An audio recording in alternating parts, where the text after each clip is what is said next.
menggapai langit yang tinggi, jalani hari dengan berani, tegaskan suara hati, kuatkan diri.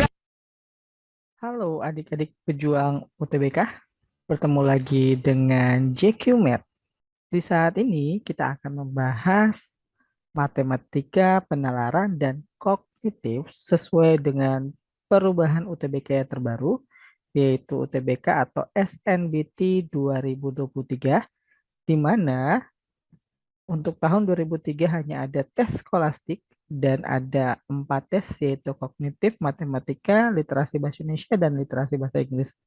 Untuk itu, di saat ini kita akan membahas soal-soal untuk penalaran matematika dan potensi kognitif berdasarkan kisi-kisi updatean yang terbaru untuk SNBT 2023. Kita langsung aja masuk di soal yang pertama, guys. Untuk soal pertama, gimana, guys? Kira-kira gampang apa susah nih? Kayaknya kalau lihat dari bentuknya ini agak beda ya dengan matematika saintek. Ini lebih ke penalaran dan biasanya ini lebih ke penalaran umum di UTBK sebelumnya itu di PU. Tapi sekarang eh, matematikanya seperti ini, di mana teman-teman di sini harus benar-benar menganalisis dan menggunakan nalar dalam menjawab soal seperti ini. Oke, kita langsung aja di pembahasannya, di mana soalnya adalah seorang siswa SMA kelas 12 sedang melakukan analisis data peluang lolos SBMPTN di ITB dengan memperhitungkan jumlah peminat dan jumlah yang diterima. Hanya 5 fakultas yang dicari datanya, yaitu STI, FTMD, FTSL, SAPTK, dan FSRD. Datanya adalah sebagai berikut. Ini datanya ada di tabel. Teman-teman bisa memperhatikan. Dengan adanya kebijakan bahwa tahun ini kuota yang diterima dari jalur SBMPTN atau SNBT yang sekarang terbaru bertambah di sini, maka ia memperkirakan bahwa persentase diterimanya pada setiap fakultas akan mengalami kenaikan. Rinciannya sebagai berikut, di mana di sini ada 3%, 2%, 4%, 2%, dan 4%. Pertanyaannya, hasil dari perhitungan tersebut yang memilih dua fakultas tertinggi, yaitu untuk tipe soal seperti ini, cara sederhananya teman-teman harus memperhatikan pertanyaan, tujuan, dan maksud dari soal ini. Jangan fokus dengan membaca terlebih dahulu bacaan yang panjang biasanya ya. Jadi harus fokus dulu tujuannya kemana, maksud pertanyaannya di sini apa. Oke, maksud pertanyaan di sini adalah hasil pertemuan tersebut yang memilih fakultas tertinggi. Di mana dari keterangannya di sini dari 5 fakultas ini ada kenaikan, rinciannya udah ada di sini. Jadi kita langsung aja. Di sini rinciannya sebagai berikut kenaikannya. Di sini untuk yang pertama pada tabel peminat 5.000 siswa, kenaikannya di STI 3%. 5.000, 3%-nya itu artinya 5.000 dikali 3/100, itu hasilnya adalah 150. Jadi kenaikannya ada 150. Dan yang berikutnya, FTMD kenaikannya 2% dari total peminat 3.000. Jika 3.000 dikali 2%, itu jumlahnya adalah 60. Dan selanjutnya FTSL 4% dari 4.500, artinya 4 dikali 45 hasilnya adalah 180. Yang berikut SAPPK 2% dari 4.000, artinya 2 kali 40 yaitu 80. Yang terakhir di sini FSRD 4% dari 3.500, artinya 4 kali 35, di sini ada 140. Jadi di sini kenaikannya tinggal kita jumlahkan di sini dari 5 fakultas ini, maka kita memperoleh 2 fakultas tertinggi. Jika kita jumlahkan, ini adalah 450, ini adalah 300, ini 270 tambah 180 adalah 450, 360 tambah 80, 440, dan yang terakhir 245 tambah 40 itu adalah 285. Jadi bisa kita simpulkan di sini dua fakultas tertinggi adalah STEI dan FTSL. Dan jawaban yang benar di sini adalah B. Gimana guys? Lumayan gampang ya untuk soal nalar seperti ini. Yang penting teman-teman di sini harus benar-benar fokus dan nalar logikanya harus jalan juga. Oke, selanjutnya masuk ke soal yang berikutnya. Untuk soal berikutnya bacaannya lumayan panjang, tapi seperti biasanya kita fokus ke pertanyaan, tujuan, dan maksud dari soal. Oke, di sini maksud dari soal di sini adalah banyaknya penderita penyakit malaria di Sulawesi Tenggara tahun 2023. Berarti tujuan kita di sini adalah mencari banyaknya penderita penyakit malaria di Sulawesi Tenggara. Oke, di sini keterangannya tabel berikut ini menunjukkan 10 provinsi di Indonesia yang menderita penyakit malaria terbanyak dari tahun 2016 sampai 2018. Oke, di sini tabelnya teman-teman bisa memperhatikan tabelnya di sini ada 10 provinsi. Di sini soalnya adalah pada tahun 2023 daerah Sulawesi Tenggara mengalami kenaikan penderita penyakit malaria di mana jumlahnya kurang dari jumlah penderita di Maluku Utara. Berarti sini adalah Sulawesi Tenggara jumlahnya kurang dari penderita malaria di Maluku Utara dan melebihi penderita di NTB. Berarti melebihi penderita di NTB berarti sini seperti ini tandanya dari NTB. Artinya di sini Sulawesi Tenggara melebihi dari NTB di tahun 2018. Jadi kita bisa memperhatikan tabel di 2018 di mana untuk NTB sendiri di tahun 2018 itu jumlah penderitanya 340 dan untuk Maluku Utara jumlah penderitanya adalah 390. Sehingga di sini kita bisa tuliskan seperti ini 340 kurang dari Sulawesi Tenggara kurang dari Maluku Utara di mana jumlahnya adalah 390. Sehingga kemungkinan banyaknya penderita di daerah Sulawesi Tenggara di tahun 2023 ada di antara nilai 340 dan 390. Dan dari pilihan jawaban yang ada, jawaban yang paling mungkin di sini adalah 375 dan jawabannya adalah B. Kita lanjut ke soal berikutnya. Oke, soal selanjutnya masih soal matematika. Kita belum masuk ke soal kognitif. Untuk soal selanjutnya, di sini kita baca soalnya. Pada suatu festival terdapat stand yang memberikan hadiah melalui permainan keberuntungan. Aturannya, pemain memutar spinner terlebih dahulu. Jika anak panah menunjukkan angka ganjil, pemain baru berhak untuk mengambil gulungan kertas yang ada di dalam wadah. Spinner akan menunjukkan kertas ditunjukkan oleh gambar berikut.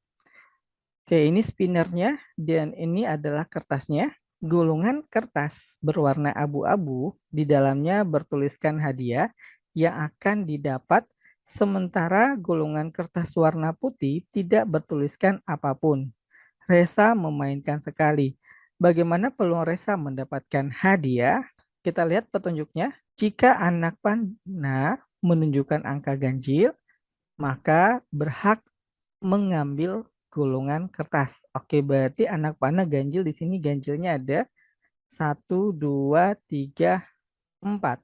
Berarti peluangnya di sini 4 dari total angka yang ada di spinner yaitu 4/8. Berarti ini adalah peluangnya atau kemungkinannya.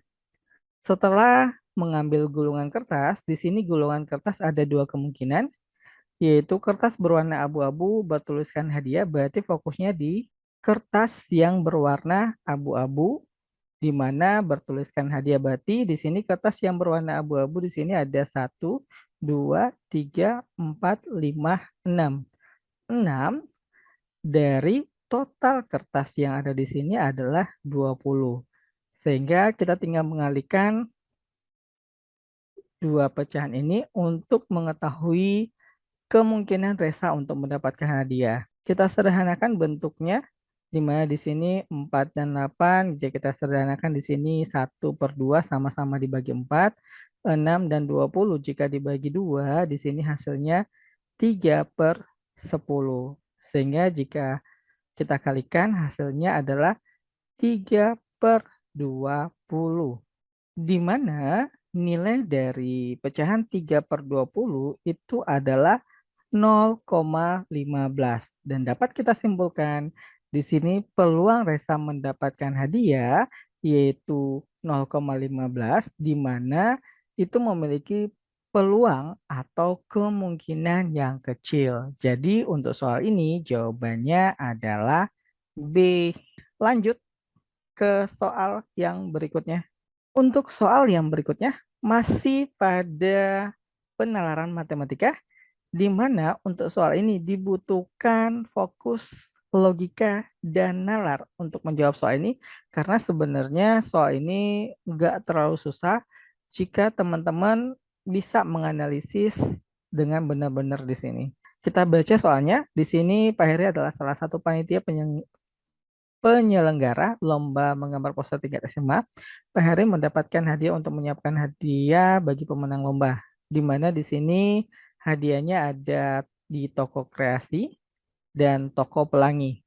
Berdasarkan harga tiap paket yang tersedia di toko kreasi dan toko pelangi, berapakah selisih harga 2 buku gambar dan satu drawing pen pada toko kreasi dengan 1 buku gambar dan 2 drawing pen pada toko pelangi, di mana di sini selisihnya sebelum dikenakan pajak. Berarti kita fokusnya di sini yang pertama ada toko kreasi dan di sini ada toko pelangi. Diminta di toko kreasi itu ada 2 buku gambar dan 1 drawing pen. Sedangkan untuk toko pelangi di sini 1 buku gambar dan 2 drawing pen. Oke, jika melihat keterangan yang ada pada gambar, di sini kita harus benar-benar menggunakan nalar. Karena di sini jika tidak menggunakan penalaran dan logika, kita akan menggunakan cara yang lebih panjang yaitu persamaan linear ya. Di sini persamaan linear bisa sampai persamaan linear. Kita analisis dari setiap keterangan pada toko, di mana di sini jika kita perhatikan pada toko kreasi, untuk 2 buku gambar dan 1 drawing pen, di sini ada 4 buku gambar dan 2 drawing pen. Jika kita bahagi 2, maka di sini ketemu 2 buku dan 1 drawing pen. Sehingga kesimpulannya untuk paket ekonomis ini kita hanya membagi 2 untuk harganya. 41.600 dibagi 2 itu nilainya adalah 20.800. Dan untuk toko pelangi di sini yaitu 1 gambar dan 2 drawing pen, kita analisis keterangan yang ada di toko pelangi, di mana pada salah satu paket terdapat ada 5 buku gambar dan ada 10 drawing pen.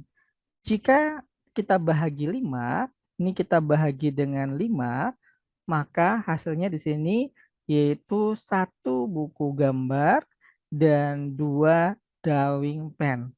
Sehingga di sini untuk biaya paket hematnya di sini hanya kita bahagi dengan 5, di mana 124.500 kita bahagi 5 itu hasilnya adalah 24.900. Dan pertanyaannya di sini adalah selisih dari kedua toko, berarti kita cari selisihnya di sini. 24.900 dikurangi 20.800 hasilnya itu adalah 4.100. Di mana di sini jawaban E adalah 4.100 sehingga jawaban yang paling benar di sini adalah E. Ini adalah soal latihan untuk penalaran matematika. Untuk selanjutnya, kita akan coba membahas soal-soal untuk kognitif. Kita langsung saja pada soal kognitif, di mana ini latihan soalnya. Diketahui pada soal RSTUV adalah 5 siswa yang telah menempuh ujian nasional. Berikut ini adalah hasil ujian kelima siswa. Di sini ada keterangan 1, 2, 3, 4. Dari pertanyaan-pertanyaan di atas, urutan dari nilai yang terendah. Perhatikan urutan dari nilai yang terendah. Petunjuk jika ada soal seperti ini, di mana soal ini mengarah ke tingkatan, maka gunakan tanda pertidaksamaan dalam matematika juga. Tanda pertidaksamaan itu ada kurang dari dan ada lebih dari. Untuk memudahkan teman-teman menjawab soal ini, gunakan tanda yang sama. Tandanya itu jangan dibedakan. Misalnya kita menggunakan tanda kurang dari, maka semuanya kurang dari. Oke, kita coba tanda kurang dari di sini. R lebih tinggi dari S. Artinya S itu kurang dari R. Di sini keterangannya T tertinggi. Selanjutnya, nilai U lebih tinggi dari nilai R. Artinya R kurang dari U. Kenapa kita menggunakan tanda kurang dari? Karena di sini urutan nilai dari yang terendah. Oke, selanjutnya yang keempat, nilai V lebih rendah dari R, tetapi lebih tinggi dari S. Berarti V itu lebih tinggi dari S, artinya S itu lebih rendah dari V. Oke, dari bentuk penyederhanaan ini, maka kita bisa menganalisis di mana di sini keterangannya ada SVR. Kita bisa memperhatikan di sini SVR. Yang mana nih SVR? SVR di sini ada di D, ada lagi di sini SVR, ASRU, SRU, SVU. Oke, berarti di sini dari keterangan ini maka kita bisa menyimpulkan bahwa pilihan yang paling benar di sini adalah D, di mana di sini SVR dan S kurang dari R dan R kurang dari U di sini, dan yang paling tinggi di sini adalah D. Maka jawaban yang paling benar di sini adalah D. Untuk soal berikutnya kognitif, yaitu soal yang terakhir. Nanti kita ketemu lagi dengan video-video selanjutnya. Untuk itu jangan lupa di subscribe, di like, agar bisa update setiap saat untuk latihan soal updatean terbaru untuk UTBK 2023. Oke, kita langsung aja bahas soal ini. Dewi, Siska, Rita, Putri, Ali, Bagus, Rio, dan Andi makan bersama. Mereka duduk pada 4 meja yang berderet menempel secara berurutan. Pada setiap meja hanya ada 2 orang duduk berhadapan, sedangkan laki-laki dan perempuan tidak boleh bersebelahan. Meja C terletak paling kiri, meja B terletak di antara meja A dan D. Di sini ada 4 keterangan tambahan. Pertanyaannya di sini, siswa yang duduk berhadapan di meja B adalah, oke, kita langsung saja ke pembahasannya. Di sini ada 4 meja. Kita gambarkan 4 meja terlebih dahulu. 4 meja kita sudah gambar. Di sini keterangannya meja C terletak paling kiri, berarti C di sini paling kiri. Meja B terletak di antara meja A dan D, berarti ada di antara dua meja, yaitu A dan D, berarti meja B di sini. A dan D kemungkinannya di sini. Di sini A, maka di sini D. Jika di sini D, di sini A. Kenapa ada dua kemungkinan seperti ini? Karena petunjuknya di sini belum pasti, di mana letak dari meja A dan D. Oke, selanjutnya kita lihat dari 4 keterangan yang ada di soal. Rio ada di meja D. Letaknya 2 meja di kanan A. Artinya A-nya di sini 2 meja di kanan A, yaitu D, letaknya di sini. Maka di sini kita bisa garis nih untuk letak D, di sini juga A. Karena ada kepastian untuk letak meja A dan D. Di mana untuk meja D di sini keterangannya adalah Rio berada di meja D. Selanjutnya, Siska ada di meja C. Berarti sini ada Siska berada di meja C. Dewi duduk di kursi kedua sebelah kanan Putri. Dewi di kursi kedua sebelah kanan Putri. Artinya di sini Dewi kemungkinannya ada di sini. Kenapa ada di sini? Karena di kursi kedua sebelah kanan Putri, putrinya pasti di sini. Berarti sebelah kanan di sini ada di sini, di sini. Karena di sini duduk di kursi kedua sebelah kanan Putri. Oke, selanjutnya Bagus duduk berhadapan dengan Siska. Berarti sini ada Bagus. Dan Ali tidak mau duduk di sebelah Rio. Artinya di sini posisi Alinya di sini. Alinya tidak mungkin di meja B karena dia tidak mau duduk di sebelah Rio. Dengan demikian, siswa yang duduk berhadapan di meja B adalah untuk yang A, di sini Ali udah di meja A, berarti jawaban A salah. Yang B, Adi dan Dewi. Dewi ada di meja D, berarti salah. Adi dan Rita. Adi belum ada di meja CAD. Rita juga belum ada di meja CAD. Dengan demikian, jawaban yang paling benar yang menduduki di meja B adalah yang C. Sekian guys untuk pembahasan latihan soal untuk matematika penalaran dan kognitif. Mudah-mudahan apa yang kita bahas hari ini bisa bermanfaat buat teman-teman dalam berjuang nanti di UTBK 2023. Dan semoga apa yang dicita-citakan teman-teman bisa terwujud. Tetap semangat dan sekian, terima kasih.